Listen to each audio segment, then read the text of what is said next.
Solve करते हैं exercise 6.1 का क्वेश्चन नंबर 15। ठीक है, तो आपने ये क्वेश्चन अपने बुक से या कहीं से भी लिख लिया हो, देख लो, पढ़ लो, समझ लो क्या है बोल रहा है इस क्वेश्चन। हमें करना क्या है, हम ये चीज़ पहले समझ लेते हैं। देर कह रहा है कि टोटल कॉस्ट समथिंग, कोई टोटल कॉस्ट है किसी चीज़ का, कॉस्ट है ना, समथिंग मतलब किसी वेरिएबल एक्स के टर्म में दिया गया है, कुछ यूनिट्स हैं, समथिंग रुपीज़ है ना, कॉस्ट कुछ रुपीज़ हैं associated with the production of x unit.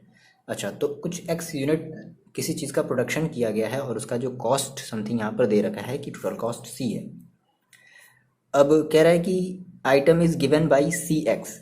जो आइटम है, जो प्रोडक्शन मतलब जो कह सकते हो कि जिस आइटम का जो प्रोडक्शन दिया गया है वो कुछ इस फॉर्म में आपके इक्वेशन के फॉर्म में दे रखा है।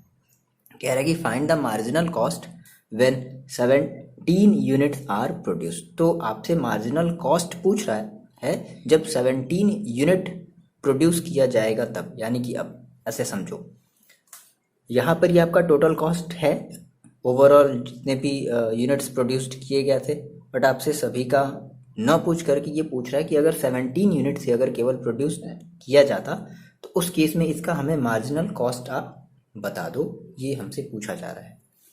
तो देखो, साफ साफ बात है कि हमारा ये जो भी कॉस्ट होगा वो किस पर डिपेंड करेगा, साफ सी बात है, हमारे इस यूनिट्स पर डिपेंड करेगा। यहाँ पर हम यूनिट्स को एक्स ले करके चल रहे हैं, इसका मतलब ये है कि हमारा जो मार्जिनल कॉस्ट होगा वो वेरी करेगा विद रिस्पेक्ट टू एक्स।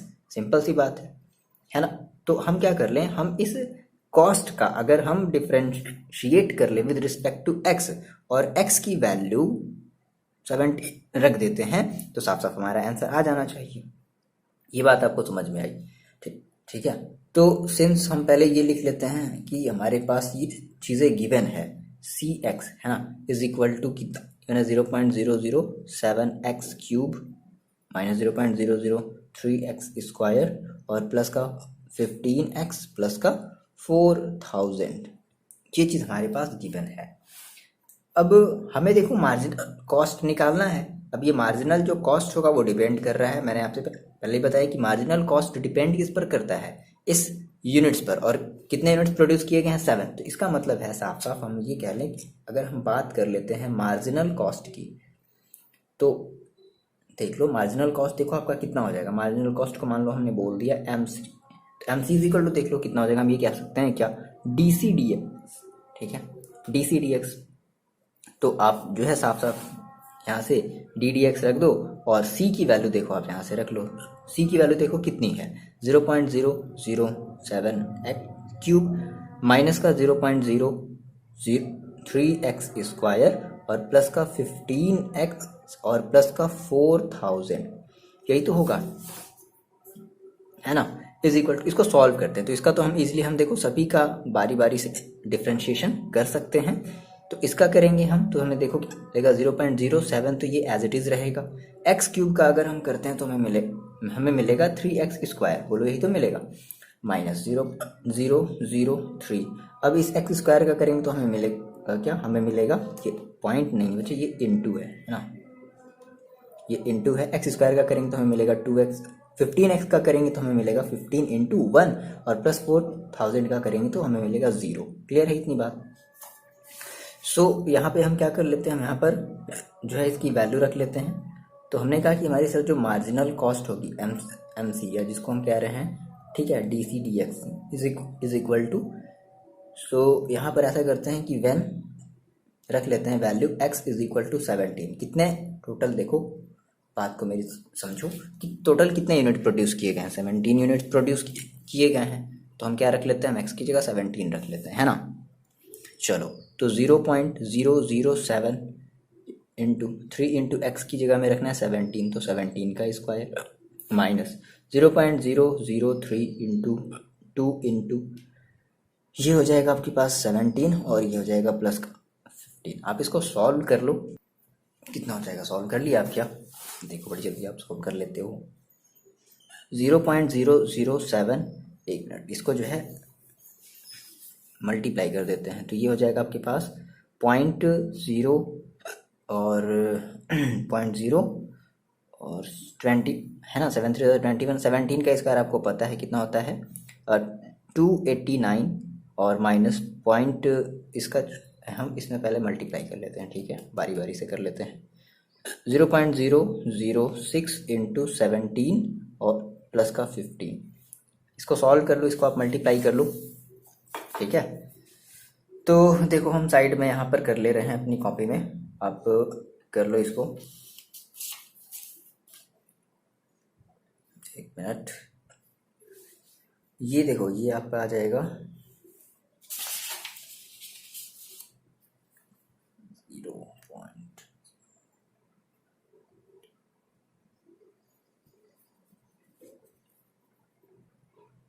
ठीक है, तो ये आपको मिलेगा 6.069 माइनस इसका आप मल्टीप्लाई कर लोगे तो मिलेगा 0.102 और प्लस का 15, इनको ऐड कर लिया तो ये आ गया 20.96। तो ये आपकी क्या हो गई, ये आपकी मार्जिनल कॉस्ट हो गई। आ रही बात समझ में? तो आपकी जो मार्जिनल कॉस्ट होगी इस क्वेश्चन में, जो 17 आइटम्स की जो मार्जिनल कॉस्ट होगी वो होगी 20.96 रुपीज़। क्लियर है? क्लियर है? क्लियर है? क्वेश्चन नंबर 15 समझ में आया। बात करते हैं क्वेश्चन नंबर 16 की। नोट डाउन ऑफ कर लो, जल्दी से समझ लो और प्रैक्टिस करो यार। देखो प्रैक्टिस करो, बिना प्रैक्टिस किया देखो कुछ भी नहीं है, तो आप प्रैक्टिस करो, कंटिन्यू प्रैक्टिस करते रहो, ठीक है। मिटाते हैं इसे हम। देखो चलो ये है आपका क्वेश्चन नंबर 16 और मेरे को नहीं लगता कि आप ये क्वेश्चन नहीं कर पाओगे, आप ये बहुत इजीली कर लोगे। सेम ये क्वेश्चन 15 की तरह है ना, उसमें भी आपको जो है मार्जिनल कॉस्ट पूछा था और इसमें भी आपका सेम वही पूछ रहा है, ठीक है। फाइंड द मार्जिनल रेवेन्यू, इसमें एमआर आ गया, उसमें एमसी था, मार्जिनल कॉस्ट इसमें एमआर आ गया। When x = 7। चलो आप एक बार वीडियो को पॉज करके जल्दी से आप इसे ट्राई करके मेरे को आप बताओगे हाँ सर मैंने कर लिया है। ऐसे कोई ज़रूरी नहीं बताना, हाँ बट आप प्रैक्टिस ज़रूर करो। वीडियो को जल्दी से पॉज करो और जल्दी से आप इसे ट्राई करो। ओके देखो समझते हैं कैसे करेंगे। कर लिया आपने, बड़ी अच्छी बात। इन बच्चों ने नहीं किया, जिन बच्चों को समझ में नहीं आया बात को समझो।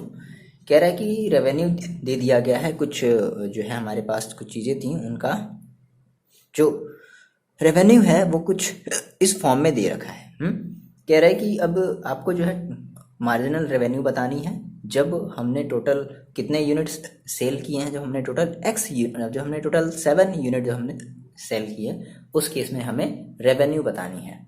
देखो कितना सिंपल सा ये क्वेश्चन है। तो सबसे पहले आप यहाँ पर आर लिख लो। आर = आपके पास दिया है 13x² प्लस का 26x और प्लस का 15। अब कह रहा है मार्जिनल रेवेन्यू बतानी है। तो सिंपल सी बात है भाई, ये जो आपकी रेवेन्यू होगी वो अफेक्ट होगी किसके बेसिस पर अफेक्ट होगी, तो जो भी आपकी ये यूनिट्स है इस यूनिट के बेसिस पर इफेक्ट हो रही, यानी कि विद रिस्पेक्ट टू एक्स, है ना। तो हम साफ साफ यहाँ से अगर ये कहते हैं कि मार्जिनल हमारी जो रेवेन्यू होगी, मार्जिनल रेवेन्यू, ठीक है, जिसको हम बोल दे रहे हैं क्या, DRDX = DDX ऑफ, देखो आर की यहाँ से वैल्यू रख लेते हैं, ये सारी की सारी 13x² प्लस 26x प्लस का 15 होगा क्या। अब देखो इसको अगर हम सॉल्व करें, मार्जिनल रेवेन्यू जिसको हम बोल दे रहे हैं MR, ये DRDX क्या है, हमारा मार्जिनल रेवेन्यू है। सो 13 और इंटू x² का आप करोगे तो 2x मिलेगा, प्लस 26x का करोगे तो 26 मिलेगा, और प्लस 15 का तो 0 ही मिल जाएगा। अब कह रहा है कि कॉस्ट निकालना है, मार्जिनल रेवेन्यू को निकालना है व्हेन x = 7। सो हमने कहा सर व्हेन x = 7, देन उस केस में हमारी जो मार्जिनल रेवेन्यू होगी 13 इंटू 2 इंटू एक्स की वैल्यू रखनी है 7 प्लस का 26, ये कितना हो जाएगा, ये आपके पास हो जाएगा, मल्टीप्लाई कर लेते हैं 13 to the 26 इंटू 7 प्लस का 26, ठीक है, बढ़िया सा ऑप्शन। 26 कॉमन ले लेते हैं, 7 + 1 दैट इज 26 इंटू 8, आप इसका मल्टीप्लाई कर दो, कितना हो जाएगा 45 43 48 16 4 20 208 रुपये। यानी कि जो मार्जिनल रेवेन्यू होगी वो आपको कितनी होगी, वो 208 रुपये की होगी। तो यहाँ पे आप साफ अपना आंसर भी लिख देना बिना इसे लिखे आप नहीं बच सकते, ठीक है। तो आपकी जो मार्जिनल रेवेन्यू हो, अभी कह दो हैंस कि जो हमारी मार्जिनल रेवेन्यू इज 208 रुपये। ठीक, क्लियर है? आ रही बात इतनी आपको समझ में कि हमने सॉल्व कर लिया क्वेश्चन नंबर 16 को।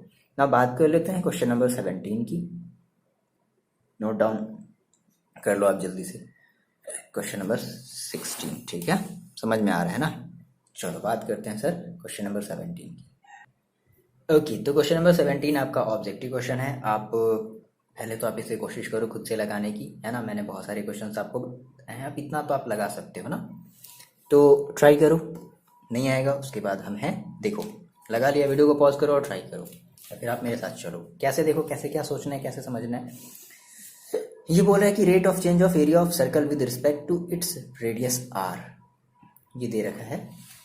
आपको बताना है कि जो रेट ऑफ चेंज ऑफ जो एरिया होगा किसी भी सर्कल का विद रिस्पेक्ट टू आर वो कितना होगा। ये आपके पास 4 ऑप्शन है। सिंपल, देखो कुछ नहीं, सर्कल का एरिया तो ए इज इक्वल होता है pi r square, rate of change of area, ठीक है, with respect to it radius, with respect it radius का मतलब समझ रहे हो, with respect to r. That means हम ये कह सकते हैं D A D R is equal to D D R, ऐसे ही छोड़ दिया, डी आर को ऐसे ही छोड़ दिया, भूले नहीं हो ना। ए की वैल्यू रख लेते हैं पाई आर स्क्वायर। अब यहाँ से पाई हो गया बाहर, तो ये हो जाएगा D D R R square, ये हो जाएगा पाई बाहर और 2 आर, सही है। आर का आर के ही रिस्पेक्ट में करना है, तो कितना हो गया, यानी कि जो डी आर मिला आपको वो मिला 2 पाई आर। अब कह रहा है कि when R is equal to 6, तो आर इज इक्वल टू 6 रख दो भाई, 6 सेंटीमीटर हम रख देते हैं। सो देखो कितना हो जाएगा, D R is equal to 2 pi into R की वैल्यू कितनी रखनी है, आर की वैल्यू हमें रखनी है 6 सेंटीमीटर, ठीक। तो कितना हो जाएगा 12 पाई। सो आंसर पता चल गया आपको। चलो बढ़िया, अच्छा अगर आपने कर लिया तो बड़ी अच्छी बात है, नहीं किया थोड़ी गड़बड़ बात है, आप थोड़ा सा प्रैक्टिस करो। ओके, एंड सिमिलरली मेरे ख्याल से आप जो क्वेश्चन नंबर 18 है कर लोगी, ठीक है। तो एक क्वेश्चन बचा लो हम आपके लिए छोड़ रहे हैं, एक क्वेश्चन बस आपके लिए छोड़ रहे हैं, और वो है क्वेश्चन नंबर 18। प्यारा सा नन्हा सा मुन्ना सा क्वेश्चन है, तो अगर आप इसे कर लेते हो तो आप ग्रेट हो, आपको मैथ्स बहुत अच्छे समझ में आ रहा है, मतलब आप एकदम फोड़ सकते हो, है ना। हर एक क्वेश्चन को आप लगा सकते हो अगर आपने क्वेश्चन नंबर 18 अगर आपने कर लिया तो, ठीक है। बहुत ईजी है, सिंपल इक्वेशन दिया गया है, उसका आप डिफ्रेंशिएशन करो with respect to X, value रख दो, ठीक है, एक्स इज इक्वल टू 15, आपका आंसर आ जाएगा। चलो आप मेरे को कमेंट करके बताओगे कि आपका इसका कौन सा ऑप्शन, क्वेश्चन नंबर 18 का आपने कौन सा ऑप्शन अप्लाई किया, मतलब लगाया है, ठीक है। आ रही बात समझ में, मिलते हैं नेक्स्ट वीडियो में। पढ़ाई करते रहो, अपना आप और ख्याल।